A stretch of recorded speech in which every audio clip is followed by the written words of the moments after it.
All right, I'm going to go ahead and call this Municipal Audit Committee meeting to order. It is April 20th. We are noticed today from 1:20 to 2:20 p.m. Let's go ahead and start with introductions. Robin Dern. Scott Lee, Internal Audit. Mike Chadwick, Internal Audit. Scott Myers. Felix Rivera. Suzanne LaFrance, Assembly. Granny Trinka, CFO. Casey West, Acting Controller. Thank you. And then on the phone, we have Kevin Cross. Present. Thank you. All right. Thank you. Okay. So thanks for being here today, folks. We have a few items on our agenda. First item under new business is Internal Audit Report 2023-01 Training Center Operations, Anchorage Fire Department. So I'm going to go ahead and turn to Internal Audit to please walk us through this audit report. Thank you. Through the chair, I'll just go through this report quickly. This was a report of the training center operations for the Anchorage Fire Department. And we had 4 findings in relation to this report. The first finding, which is on page 3 of the report, we found that the training center processes did not fully support state requirements for the biannual recertification of EMS personnel. And later on page 4, in the middle of page 4, we have that our review found that EMS personnel received approximately 70% of their CME training courses required for state certification. They received it from what was called ad hoc training. And the fire department defines this training as training that's delivered outside of the training center by on-duty line AFD personnel, such as a subject matter expert. But the ad hoc training subject matter did not always fit into any of the categories needed for recertification, or it was hard to make that fit. Training topics presented were selected by field personnel and did not follow any strategic or coordinated or predefined curriculum developed by the training center staff. And ad hoc training could be things like rope system training, ice training, cognitive reframing, vehicle extraction training, those types of things. Finding 2. Let's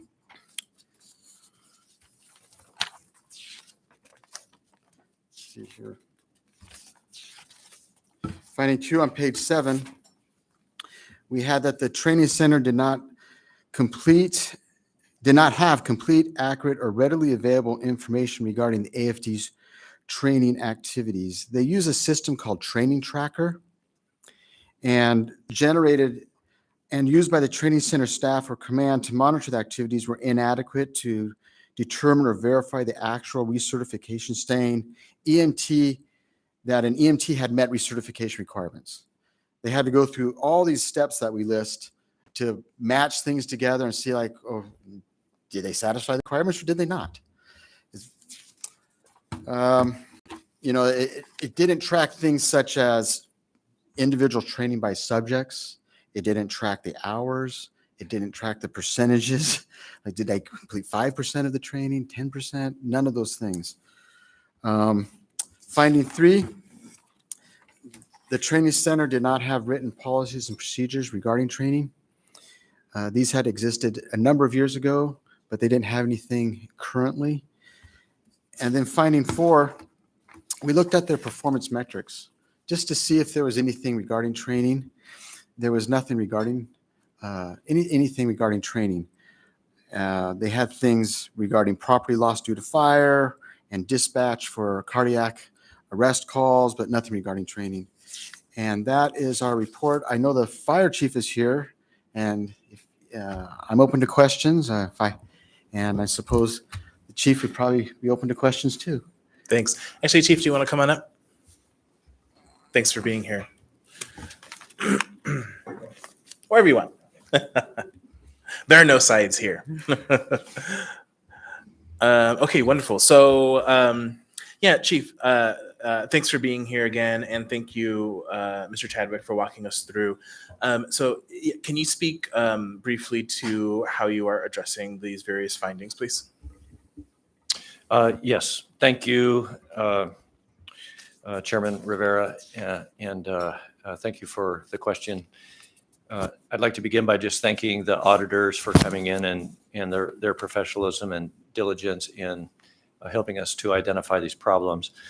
Management agrees with all of their findings, and some of these are things that we knew about over the last couple of years. When I took this job, I began an assessment of a comprehensive look at all fire department activities and operations, and the training center is something we identified as not really meeting our expectations. In our strategic 2022 strategic plan, our 5-year strategic plan, we identified as a strategic goal to establish the Anchorage Fire Department Training Center as a premier training, education, and professional development institution. And that goal is really so far out of our reach right now, which is one of the reasons that we submitted the training center as a topic to internal audit for consideration. And I'm grateful that we got this audit. To your question, what are we doing about it? Several things. One is I want to begin by reassuring the Assembly and anybody that might be paying attention that despite these findings, all of our paramedics and EMTs are fully licensed and certificated, and that is not in jeopardy. But we could definitely be doing this more efficiently. The ad hoc training that was described is meaningful training, it's valuable, but the auditors were correct in recognizing that it didn't follow any established curriculum or strategic plan. So those are things that we're working on. We have, the training staff has developed they call it the 4 pillars of training. And this is the framework for our training curriculum, but we need to flesh it out. We only have 3 employees in the training center. 2 of them are training specialists, and 1 of them is an administrative assistant. And so most of the training that occurs is performed, it's led by line firefighters and medics, who we pull them off the line, they come to the training center, they'll teach a series of courses, and then return as they were. And so our training specialists coordinate the curricula and develop the lesson plans and so forth. The most significant finding, I think, in all of this is the need for an improved database, a learning management system or a records management system. We have, since receiving the audit findings, begun exploring off-the-shelf products that we could purchase that would be a great improvement to the system that we currently have. It's unmanageable, and I think Mr. Chadwick's comments that clunky is an understatement. I would say that's an understatement. I think I also agree with the finding that the PMPs, our policies and procedures for training operations, for unexplained reasons, were wiped off of the book sometime in the 10 years that I was gone. And so we've begun the process of repopulating those, and we will satisfy that finding. And then finally, I also agree that among our PVRs, our performance metrics, there are none that relate to training, and I think that is something that we will identify a meaningful measure of performance, and then we will begin attempting to achieve it. Great. Thanks, Chief, for walking us through that. Yeah, go ahead, Ms. LaFrance. Thank you, Mr. Chair, and thank you, Chief, for being here and for the additional information. I have just a couple questions. I guess the overarching question is, do you have adequate resources to address the items to be remedied in the audit report? And specifically, like I saw, like on page 6, lack of training staff, and I think one of those positions that said in the report needed to remain vacant pending litigation. And so would it be possible to add another position during that period, knowing that the one is vacant? And then, do you have staff who will be able to work on the P's and P's and, cost of the the database for the records management. So I guess really just one question. Do you have the resources and support you need to make the changes that have been identified in the report? Thanks. Assemblymember LaFrance, thank you for that question through the chair. The real expenses would be associated with training staff and the learning management or records management system. The P&Ps, the administrative work, developing the PVRs, those are things that we have the administrative capacity to do without any additional funding. We haven't yet identified what the cost of a records management or learning management system would be. In my experience working for the university for 11 years, the University of Alaska, I became well acquainted with the various learning management systems that are out there, which facilitate online training and very easy capture of training records and things like that. We haven't yet figured out what product we want or what range of expenses we would be facing. So that I'm unable to answer that question now, but it'll cost some money. We may have the capacity within our budget to be able to do that. And to the matter of staff, so we have 4 training specialist positions. 2 of them are occupied. One of them is tied up in litigation. We are considering creating a new position that would be a lesser position, that would be a person that would help out at the training center doing maintenance on the training equipment and maintaining the building and shoveling the walks and those types of things. And then the other position is the one that is presently facilitating the assembly meetings and the other activities. That's our video specialist. That person occupies one of our training center positions. At such time in the future as that person retires, then that possibly presents an opportunity to recapture one training specialist. So just a quick follow-up, if I may.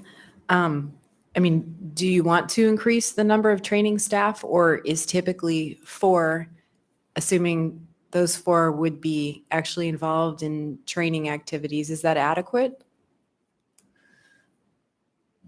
Thank you for that follow-up question through the chair. Well, I would say that we're doing a very good job with the resources we have. And what we're doing is we've been leveraging the expertise that we have on the fire engines and the ambulances every day. We pull them off, and they are the ones who are doing the instructing. We're unlike other departments of similar size or larger than us that have a training cadre that actually does the training. We're nowhere close to being able to do that. But by tapping into the expertise that's on the line every day, we're turning out pretty good training, actually. The expenses we're paying for in terms of backfilling those seats with overtime. So when we pull a paramedic off to come teach a 3-week series, for us to teach every line person, it takes 18 sessions plus 1 makeup session for a total of 19. So we had to bring somebody in 19 consecutive days, 19 consecutive weekdays to conduct all the training. And it's a lot of overtime. Thank you. Thank you, Mr. Chair. And I do appreciate, Chief, how you leverage your resources. Thanks. Thank you. Ms. Dern? Thank you, Mr. Chair. Chief Schrage, thank you for being here, and I echo what Ms. LaFrance has said, but I would suggest that maybe you would want to look into a data manager, or because if you're going to have to now keep all of these records and make sure that everything is up to date and all of this is aggregated correctly, it might not be suited to some of these trainers that you have. So maybe there is a position there that you might want to add on. I'm asking particularly interested in the Girdwood and Eagle River service areas, as they are volunteer fire departments, and we have a brand new chief out there, Mr. Scott Fisher, Chief Fisher, and I'm concerned a little bit if AFD wasn't meeting these regulations, if these regulations also apply to the volunteer service areas, and if there might be some learning that we're going to do at AFD that could be spread across these areas. I know you've worked together in a lot of different ways, and or if there's something they're doing correctly that we might be able to model from. And I'm not sure if you could speak to that, or if that's even an appropriate question here. Thank you for those observations and the question, Assemblymember Dern, through the chair. So the Chugach and Girdwood fire departments, they're mostly autonomous in terms of their training. We do make a concerted effort to integrate them into our training. So, for example, we recently got a federal grant to conduct vehicle extrication training, and we included Girdwood and Chugach firefighters in that training. The training actually hasn't occurred yet, but it's in the planning stages. We just got the grant in the fall. So we do work closely together, but they are independently responsible for managing their own training and their certifications. Their firefighters, EMTs, and paramedics meet the same standards that we do, and they do that training by their own means in-house using their own personnel and with their own records keeping system. This actually goes to our audit team, I guess. Have we audited those services? Or are they next on the list, or is this random? I'm sort of sitting here unexpectedly, so I'm unprepared. I'm sorry. Ms. Stern, through the chair, we've conducted audits out at Girdwood and at Chugach, but not audits of training. We have done other audits. For example, we did an audit out at Chugach when Chief Benningfield, was it? Yes. When he was present, we did actually a couple audits regarding contract compliance with the contract that the municipality has with Chugach. We also did an audit out at Girdwood regarding their fiscal controls over all the things that they were doing out there. But we have never done an audit of training, and it is not on the horizon right now, but it can be.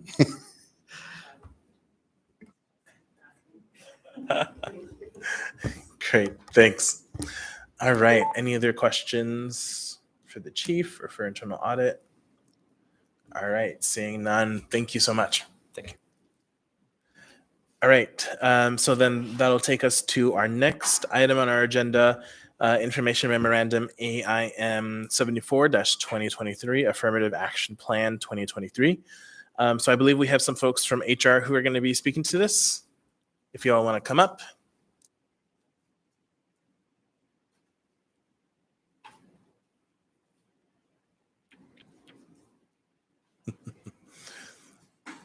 Wonderful.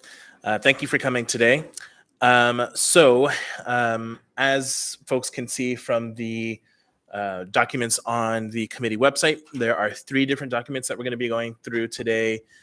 We're going to go ahead and start with women and minorities. First, if you could just walk us through the first, introduce yourselves, and then if you could walk us through the methodology for this particular document, and then if you could walk us through the various placement goals, I think that would be a good place to start. Through the chair, Raylene Griffith, Acting HR Director. Through the chair, this is Ron Kamahale. I'm the Director of Organizational Development with Human Resources. And I guess I'll go ahead and proceed. So in accordance with all appropriate federal regulations, we actually prepare 3 affirmative action plans every year, one for women and minorities, one for individuals experiencing disabilities, and then one for veterans. If I could suggest, I might start with the veterans and individuals experiencing disabilities because they're a lot quicker. Yeah, sure. We can do that.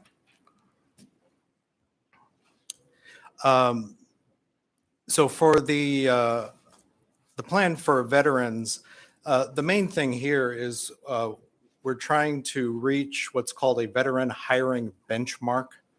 The veteran hiring benchmark is established by the Office of Federal Contractor Compliance Programs, and this year it's set at 5.5%. So we're looking to hire at least 5.5% of our hires being veterans.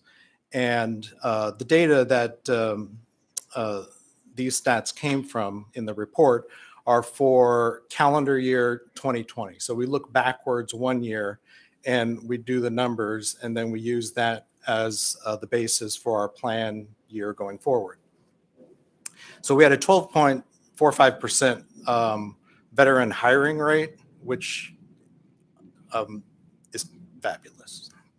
And quite easy to do in Alaska, I might add, because we have a much higher proportion of veterans in the state of Alaska than in other states. So, and that's about all there is to say about that one. Great, thanks. So, yeah. Yes, thank you. No, that one is great job.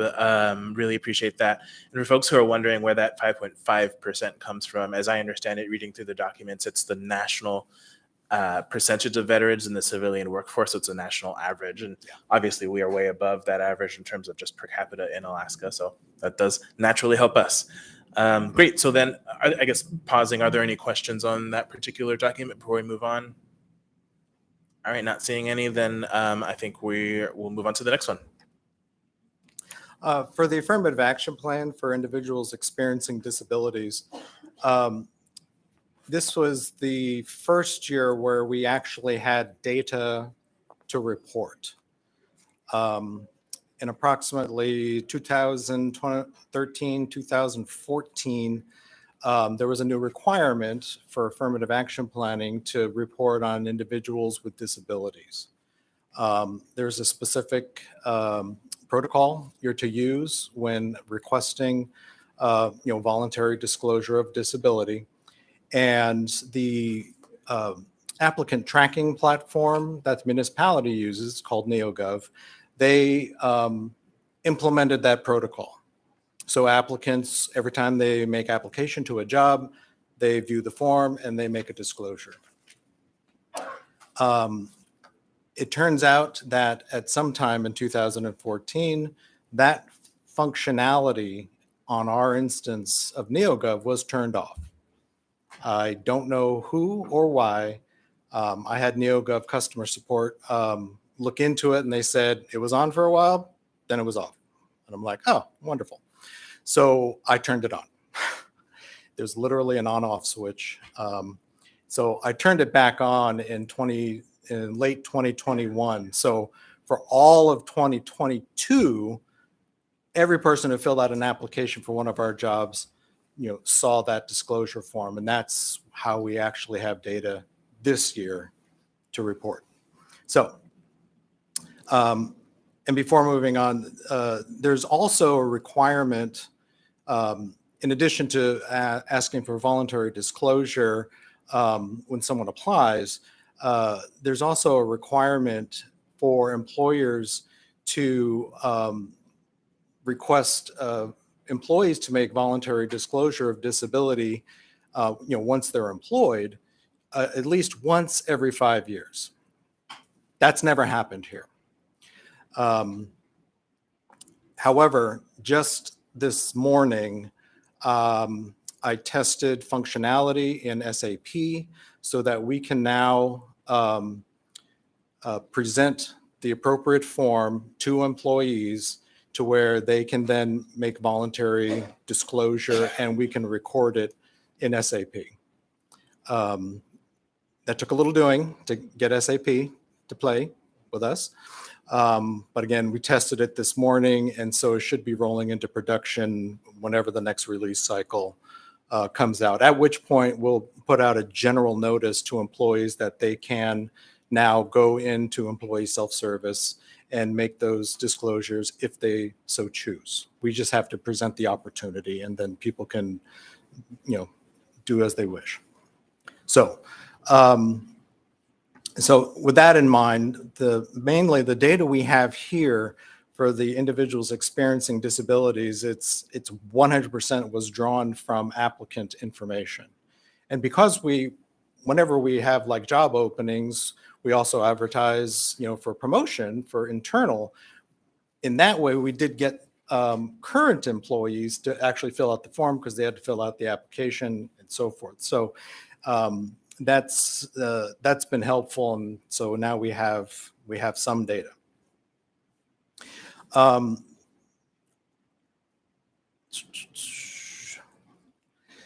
So in terms of overall, like hiring and promotions for persons with disabilities, we had 5,299 applicants. Of those, 9.81% of the applicants voluntarily disclosed that they had a disability. This is encouraging because it's greater than the presumed availability of persons with disabilities in the general population. So the fact that we're getting so many applicants is very encouraging. In addition, among all of the hires and promotions that we had in 2022, and there was 506 of them, 10% of those individuals disclosed that they had a disability. So a very high placement rate is also very encouraging. But part of the analysis also includes looking at our current level of utilization within the total workforce. And there we have some work to do. Where is my charts? There it is.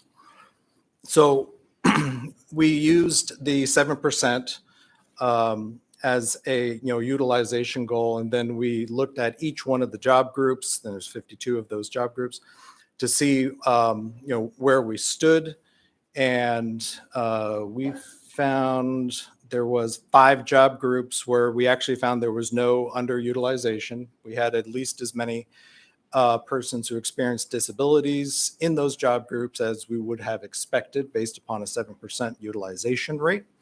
So that's 5 out of 52.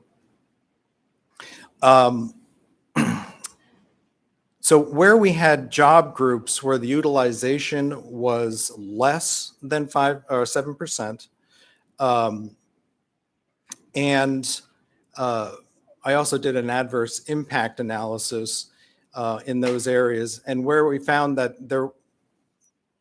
persons with disability were actually the more favored group, that there was a higher selection rate.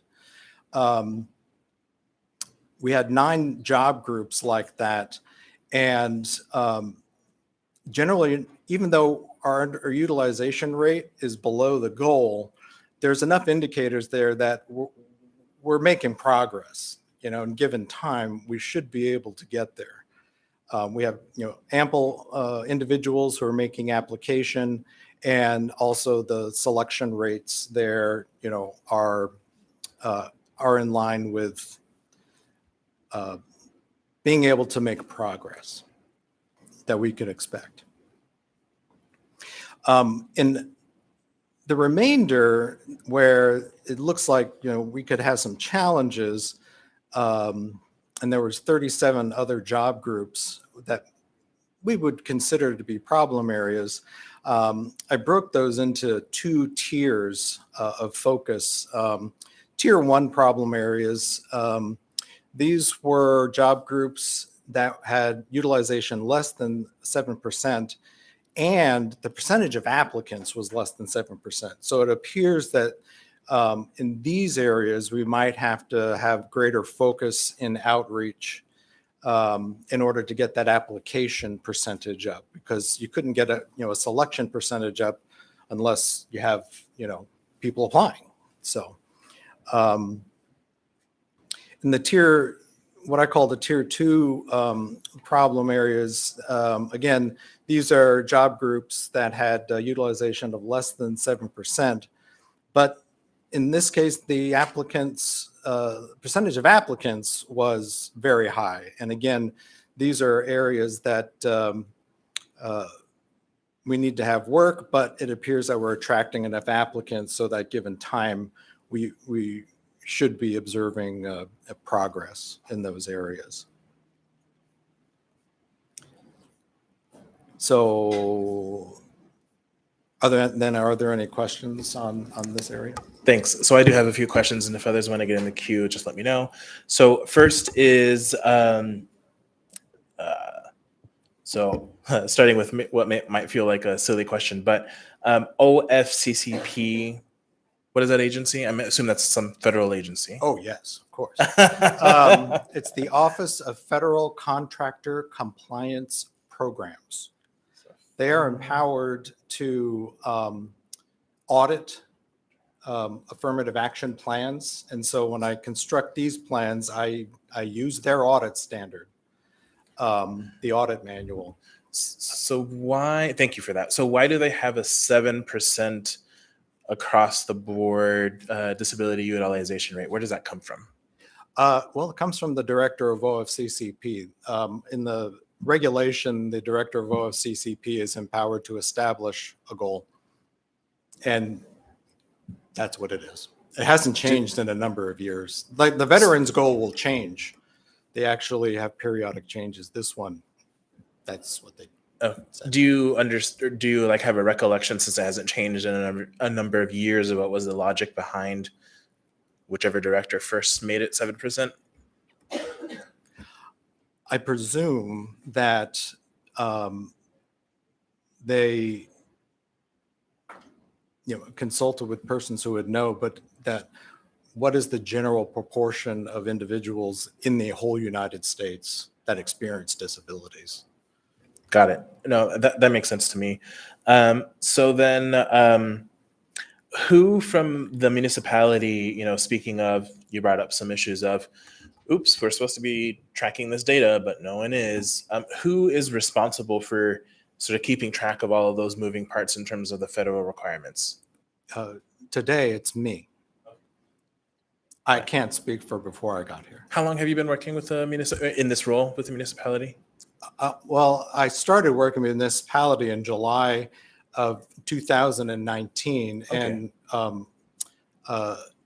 there was sort of a convergence where a affirmative action plan needed to be done for public transportation for the triennial review, and I happen to know how to do that. So I've been doing this ever since then, almost from Great. day one.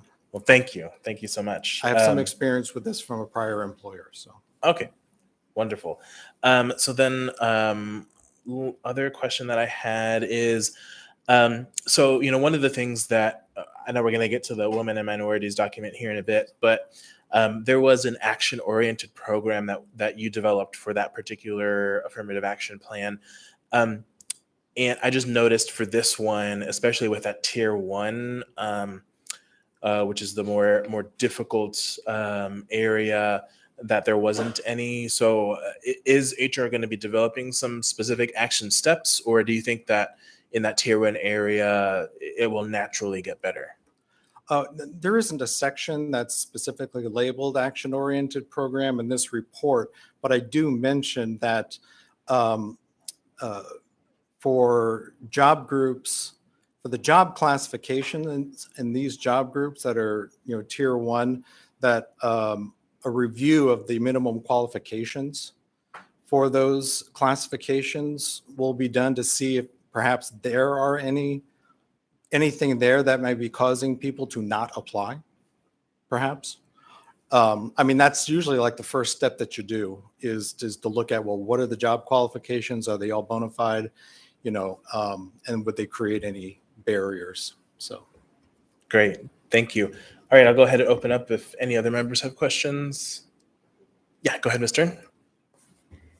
Thank you, Mr. Chair, and thank you for your information. This is very enlightening. I guess the first question I have is related just to what you said. I happen to know that in areas like law enforcement and fire, there are certain requirements of the job that will be barriers to people applying. And so I want to know if you've identified already, or what your plans are to identify other places that have maybe a better disability utilization ratio or a percentage, and how we're going to be able to maybe affect a change here. That's my first question, so I'll let you answer that first. Through the chair. So I was seeing if I happen to have a copy of the form that is used for disclosure of disability, but I just don't have it at my fingertips. So the reason why there's a specific form that has to be presented to applicants and is that there's a whole page worth of explanation of what disability means.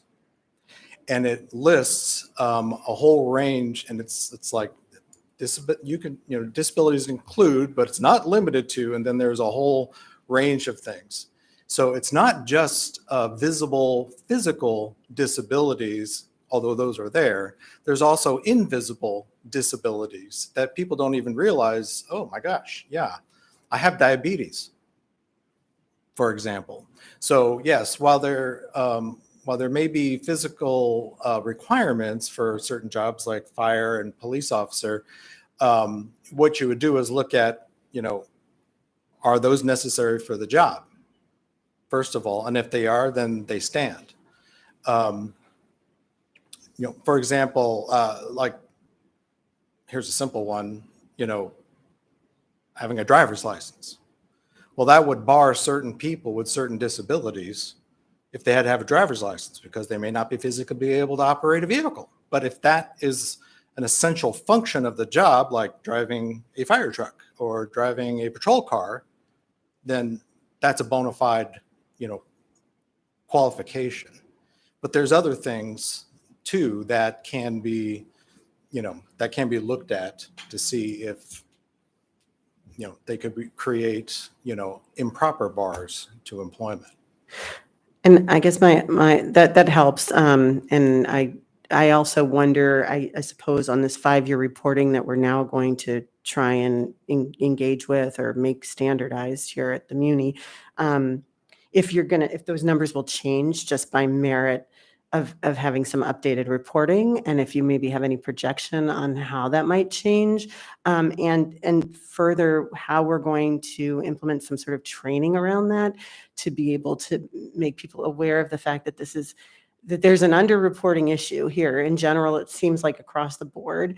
And so that's one issue. And then there's a compliance issue, apparently. And so how are we going to engage people in a way where they're not fearful? I'm wondering what the conversation has been. Thanks. Oh, in terms of disclosing? Well, on the application side, I mean, that's been running, fabulously. But for current employees who may not have applied for promotion or something, we're going to put out a general announcement with some good explanation about why we're asking, and so as not to intimidate anybody, but also, to make sure people understand that if they wish to disclose, they can, and they can do so in the privacy of SAP Employee Self-Service. Thank you. All right. I don't see any other questions. Then we'll go ahead and move on to the final document. Right. So the plan for women and minorities, there's a whole lot more here. So there's 3 general areas that are analyzed for this type of plan. First is the placement goals, and we'll explain those in a moment. Then there's identification of problem areas, and that's where you're looking for adverse impact in personnel actions. And then there is the compensation element.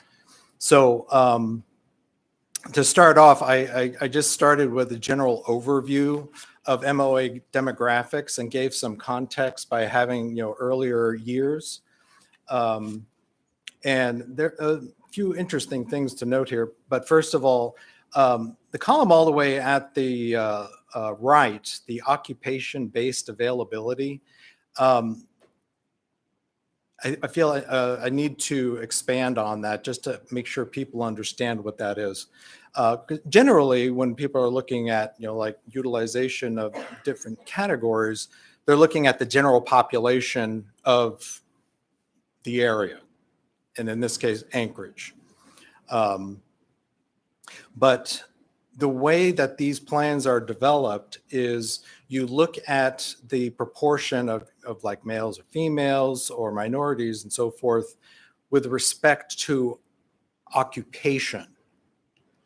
And so there is a massive table called the EEO tabulation, which the U.S. Census Bureau puts together using data from the census and from the American Community Survey, where in between censuses, they do sampling and they take all that data and they put into tables based upon census area, the proportion of women and males and Alaska Natives or Asians and so forth by specific occupations. And so I pulled from the tabulation all that data and I connected that to all of our jobs. And then I can calculate using a weighted average to come up with what is the availability that we can expect based upon the types of occupations we have and so forth. And so that's where that occupation-based availability comes from. So considering all of our occupations, generally we can expect 25% availability for females, 75% availability for males, for example. So that's where those numbers come from. And so when we're comparing our actual utilization, it's best to compare it to, the occupation-based availability to give us some idea. So where we are, and that's why I laid those out there. But you can also see over time kind of how things have evolved here at the municipality. The first major thing is our headcount has been dropping a lot. But you can also see how the relative proportions of the different categories have also changed. The good news, my view, in 2023, and that data, when it says 2023, it actually means January 1 of 2023. I take a snapshot of January 1 of each year and we use that. Even though our headcount has been dropping, actually, utilization of a number of minority categories has either stayed the same or it has gone up, or has moved closer to the occupation-based availability. So those are already, indicators that that good progress is being made. And then, of course, we'll go into more detail by job group, of course.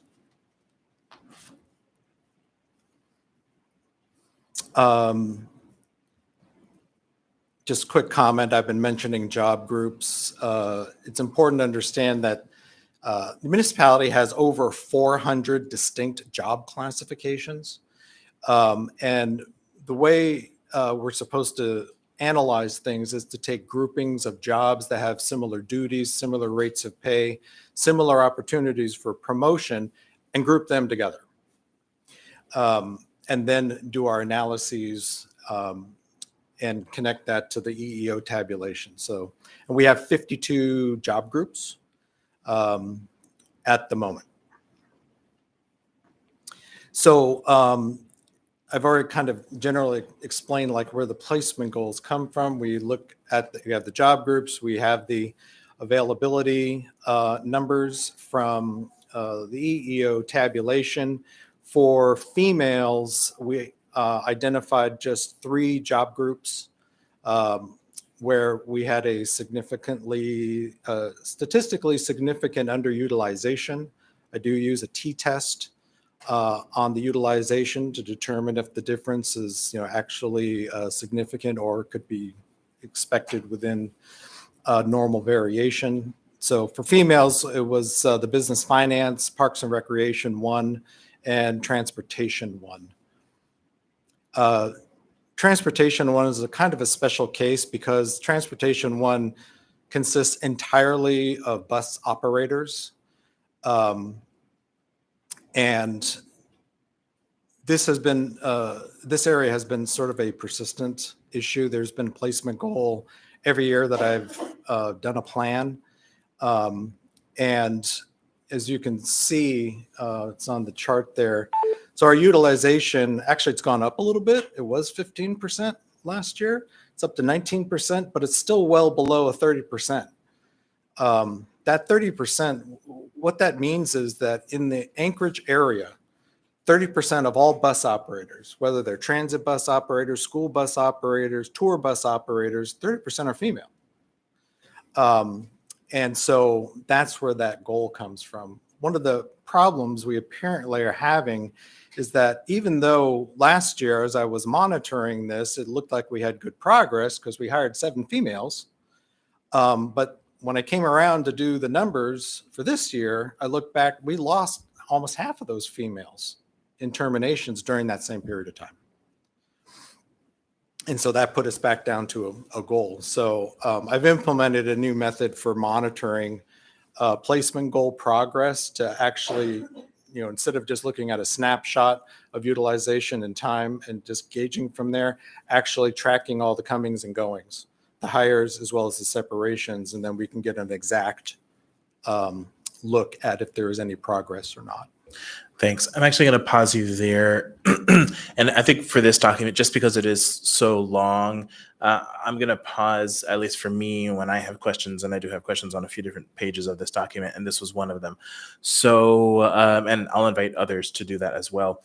So, one of the sentences in here that was just very alarming to me, and I'll just read it out loud, is when looking at Transportation 1 as a whole, there is alarmingly high turnover. In 2022, there were 27 hires and 26 terminations. I mean, that just seems astounding, right? So do we have an idea of what the heck is going on?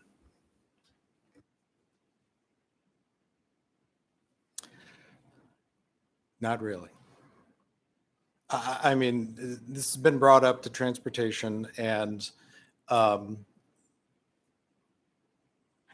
more study is really needed to get down to root causes. I mean, gender, race, minority aside, that's a lot. And it's a lot of effort. I mean, in doing recruiting and everything, and then they don't work out. I don't know. But yeah. But I would also say that even aside from transportation, going back to that very first chart where we see the drop in headcount for the municipality, that is due to separations outpacing hiring. Our rate of hiring has remained relatively constant in terms of how fast we can hire for the last 4 years. It's separations that are climbing. So, and you can see in a sort of maybe an acute situation here with transportation. Yeah, no, thanks for that context. And we need to go into this now because we're running out of time. But I think that might be an interesting, perhaps, audit for the future to see if there's some way to scope, a way to look at that specifically in public transit and what the heck's going on. So thanks. Yeah, go ahead. Thank you, Mr. Chair. Thank you so much for this. It's enlightening, and I am glad I'm here today. There was a number that you had of applicants at 5,299, I believe. It was 5,299 total applicants. And what I'd be interested in seeing is data that I didn't see here, which is how many of those applicants were women and how many of those applicants were men. Because while I have what we've hired, I don't know how that relates relative to who was asking to be hired. And we've already had testimony in many other conversations about how there's some process issue that we're trying to fix when it comes to our hiring practices. So understanding that might be helpful. I'm also alarmed that we have our age, there was a term for it, but our age of employment or whatever it is ends at 64. And I recognize you're following some sort of national standards, and I understand that. But I do find that just takes out an entire group of the workforce that could bring a lot of depth to our employee base. And so I'd be interested to know how many people work for us that are over the age of 64 years old.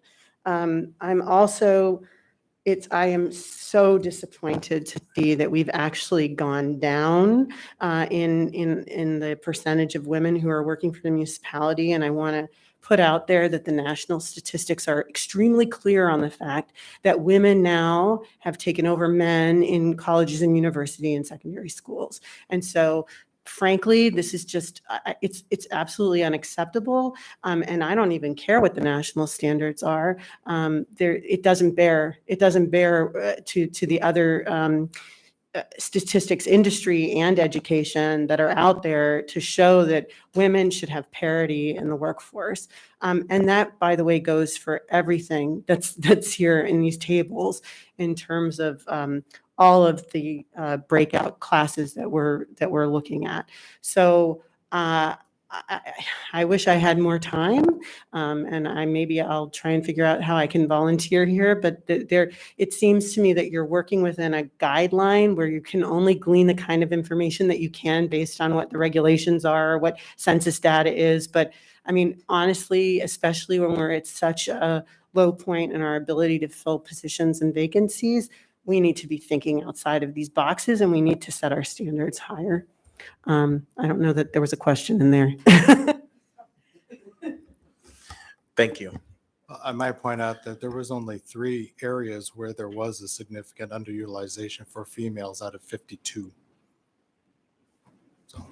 It's true, but if you bring up the other table where we're showing females at 30%, we haven't gained, we've lost, first of all. And second of all, while I recognize that's a national standard, it doesn't hit some other marks in terms of industry trends and educational trends that would say otherwise in terms of where parity might be or equity might be for women in our workforce. So, and by the way, I see it, there's kind of a trend in some of these other areas as well, but I could probably just email you my comments and maybe some research that I've done so that we can do that later. We're running out of time.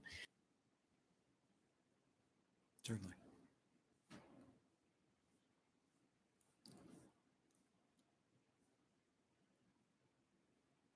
All right, thanks. Please continue. Let's see. So in terms of the placement goals, so we also run an analysis on minorities as a whole. And so we had 1, 2, 3, 4, 5, 6, 7, 8 placement goals there. And then we'll also run an analysis on the individual racial ethnic categories. And then there's 1, 2, 3, 4, 5, 6, 7, 8 goals there. So for the placement goals, again, we're monitoring those. In fact, I just finished a quarterly, the first quarterly update on progress. And there was nine of those areas we had progress. Might have been small, but it was progress. And it was only 1 quarter of data. And so continuing to monitor there. Part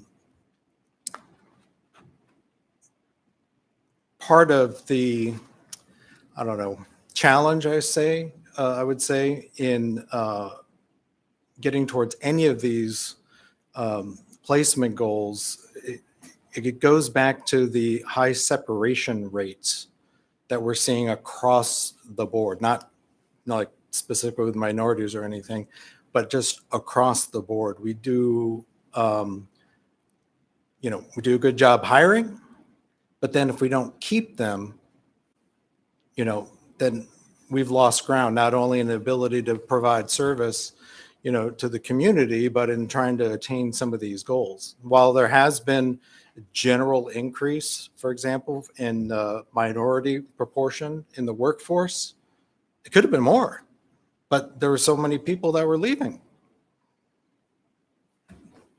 Anyway, I was doing some additional analysis there on retention, because a lot of times we focus on hiring to make a change in terms of placement goal, but you have to understand that it's actually, our utilization is actually a function of hiring and separations. So if you're only looking at one and you don't know the other, just like we saw with transportation, we had some strong hiring, but then half of them left. So let's see, let's try and move.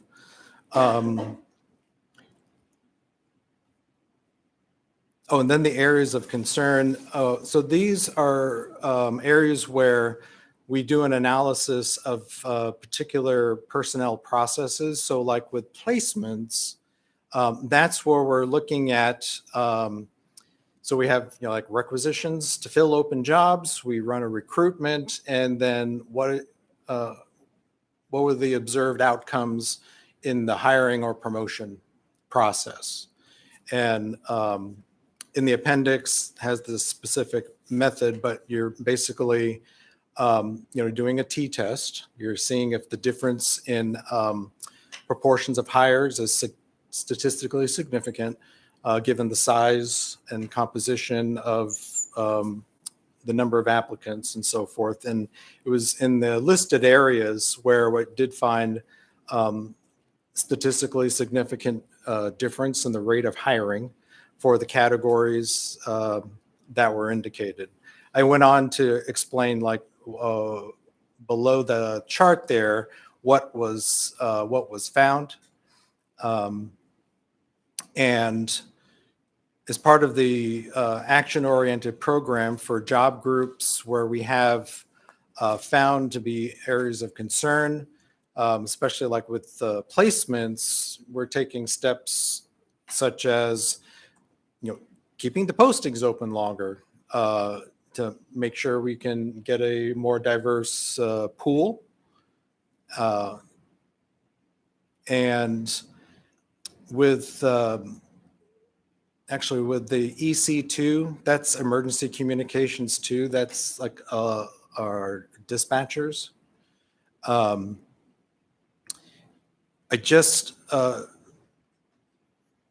was just working with Anchorage Police Department to implement sort of a new method for tracking recruitments. So we can do what's called a segmented analysis. There's a little bit of it here with Anchorage Police Department because we did see some areas of concern, but when we broke down the entire recruiting process through the various stages of evaluations, we were able to see that even though in the end, when we just look at who started out at the beginning and then who wound up at the end, looks like there's a statistically significant disparity. But when we look down at each individual stage in the process, we were able to see that there was not disparity within those individual steps. So I had worked with Anchorage Police Department to do this methodology with their sworn officers. We've now implemented it to do it with non-sworn, which include the dispatchers. So that's one of the ways of trying to get into seeing how these processes run, and we can monitor. Thanks. I actually need to pause you really quick.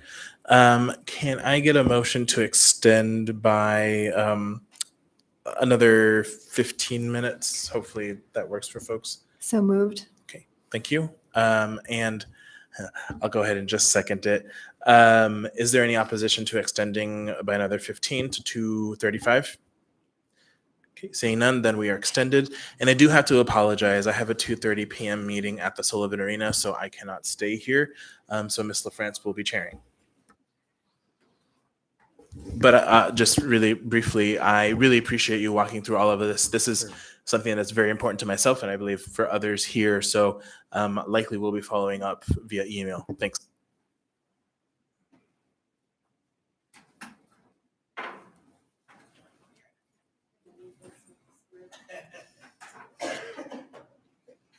So we are moving, to work with departments to have like better documented recruiting processes, so we can monitor in process, what's going on and try and help where we can. Let's see. I think, and then the third component is the compensation analyses. Here, we're looking at mean rate of pay. So for each job group, we'll look at and compare the mean rate of pay for males and females, minority and non-minority, and we use a statistical formula to determine if there's a statistically significant difference in pay. One of the sort of challenges that we have is this particular formula, the two-sample t-test. In order to be reliable, you have to have at least 30 subjects in the pool that you're studying, and the subgroups within the population you're studying, there has to be at least 5 subjects. So there were instances where we couldn't actually run a test just because the numbers were too small. And so regarding gender, it was not possible to do an analysis in 33 of the job groups just because of the size of the job groups. So we did run analyses on the rest. 14 of the other job groups did an analysis, and no disparity was noted. And the Appendix 5 lists those areas. So there was 4 job groups where we did have a preliminary showing of significant difference in mean rate of pay. That was in Administrative 1, Emergency Communication 2, Management 1, and Management 2. So when we have a showing, let me just comment too. So that was only 4 job groups out of 20 or so that were examined. Most of municipal employees are on a stepped pay scale that they move up based upon years of service. And that actually is a very good thing, because it limits like an individual hiring manager's ability to just kind of place people wherever they want. And by and large, the rate somebody is being paid, there's a correlation with how long they've actually worked with the municipality. So when I mentioned there that looking for legitimate factors to look at why there's this difference, years of service and like experience are factors that we look at. But in those 14 job groups where we found no disparity, that meant saw no issues. But with these 4 job groups, what's necessary now is to look at those areas and see if there are legitimate factors like years of service that account for the significant difference in mean rate of pay.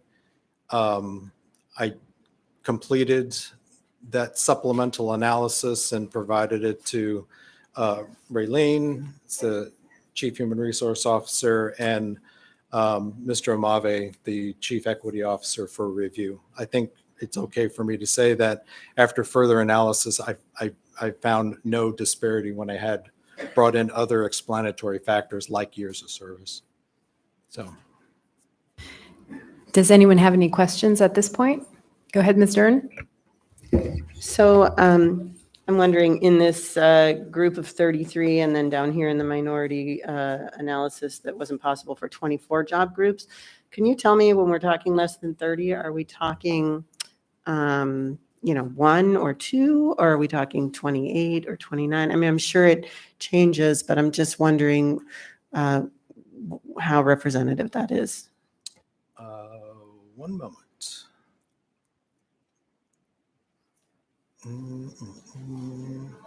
Let's see here. So Appendix 4, I actually list all of those job groups where the size was too small. And I did list what the actual mean rates of pay were and, and the number of people in those job groups. So you could see in some cases, there were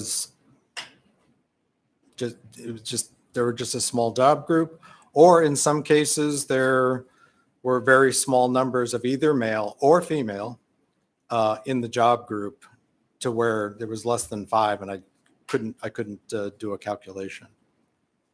I'm wondering, is there any way to actually find the data based upon like over years rather than over numbers? So for instance, over a period of 20 years, how many males or females have held the positions in those various roles?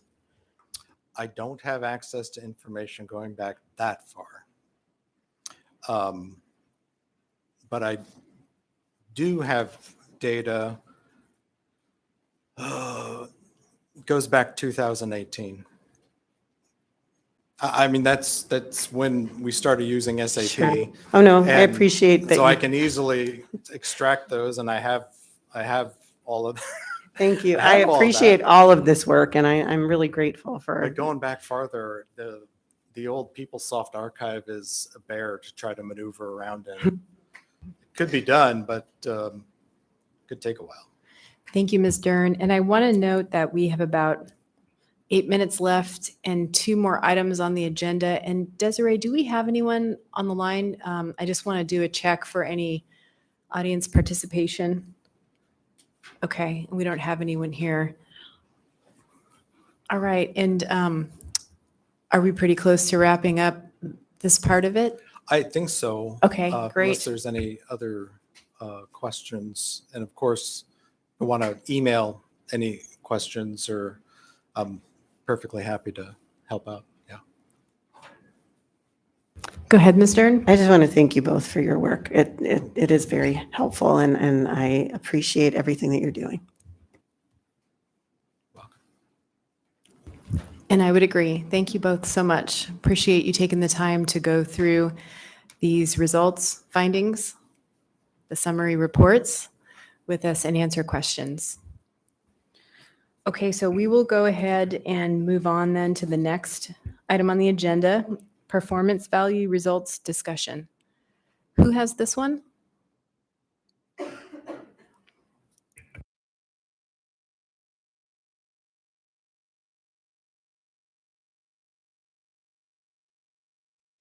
Okay, so let's go ahead and carry this over then, Ms. Camacho, to the next agenda. So the last item is fund balance policy discussion.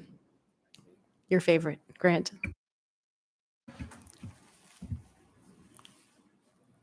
I'm not sure what you're looking for specifically, but the GFOA, which has some great materials, and they have guidelines, best practices for fund balance. What is GFOA? Government Financial Officers Association, or officials or officers. Yeah, it's Government Finance Office. So, and they have publications like Finance for Elected Officials, and I was talking to Desiree about it. That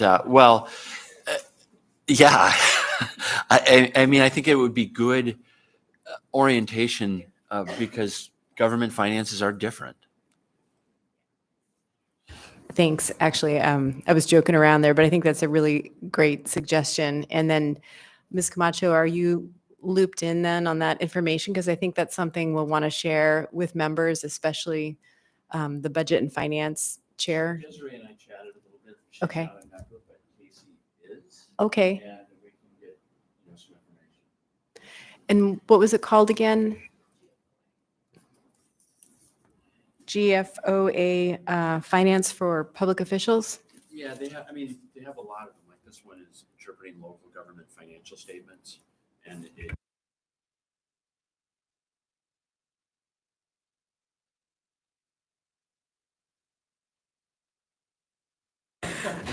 We can joke around here. It's a safe space.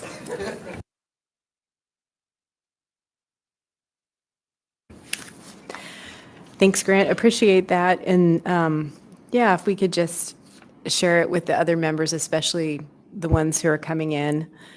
I don't have any specific questions on this topic. I know you and I have had some conversation. I really appreciate the information, the additional information you've shared with me. And we do have, a fund balance policy. Where we're really deficient is where we are now. When we are running a deficit, there's no really recovery plan or policy of timeframes and that type of thing, which is in the best practices. Any questions? Okay. And Mr. Cross, I haven't forgotten about you. Do you have any questions on anything? Oh. Go ahead, Ms. Dern. I'll fill in for Kevin here. So can you explain, I know there have been some questions at community council level about this. And can you explain if there's any, because I feel like training at community council level would be really useful, but I understand that we don't interface that way. Is there any possibility that, because there's a lot of misinformation, let's just put it that way. There is, and it's a wonderful idea. We have so many vacancies that we don't have the time to do the normal job right now. We have all our folks in the controller division doing mandatory weekend and holiday overtime, and it's not a sustainable model. Recruiting has been a challenge. We're losing people to higher wages, better, more flexibility in their jobs, et cetera. Just out of curiosity, I wish our team from HR were still here, but in terms of all of the list of priorities, in terms of what would be needed to be able for you to recruit, I mean, is it? It's difficult. I mean, I think you were here and helped approve the accounting services contract that we had out.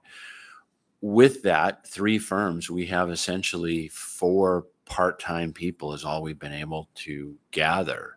Some of it is on us in that we haven't had the time to plan it out and see if they have, the people available, but they've pretty much told us they'd hire more if they could, and their folks are pretty tapped out as well.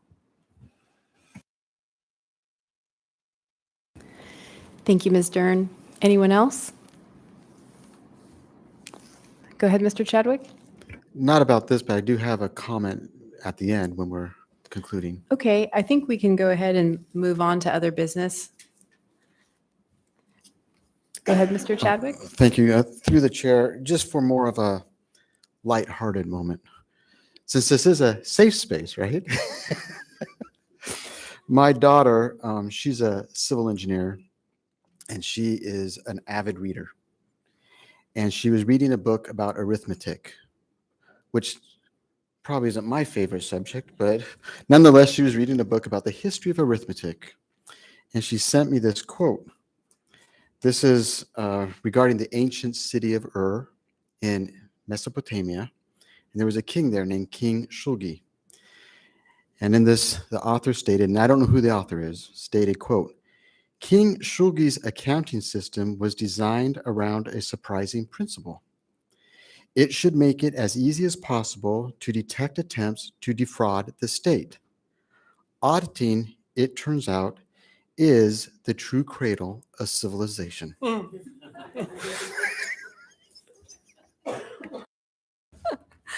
Thank you for that, Mr. Chadwick. That is great. You're welcome. I knew this was a really important committee.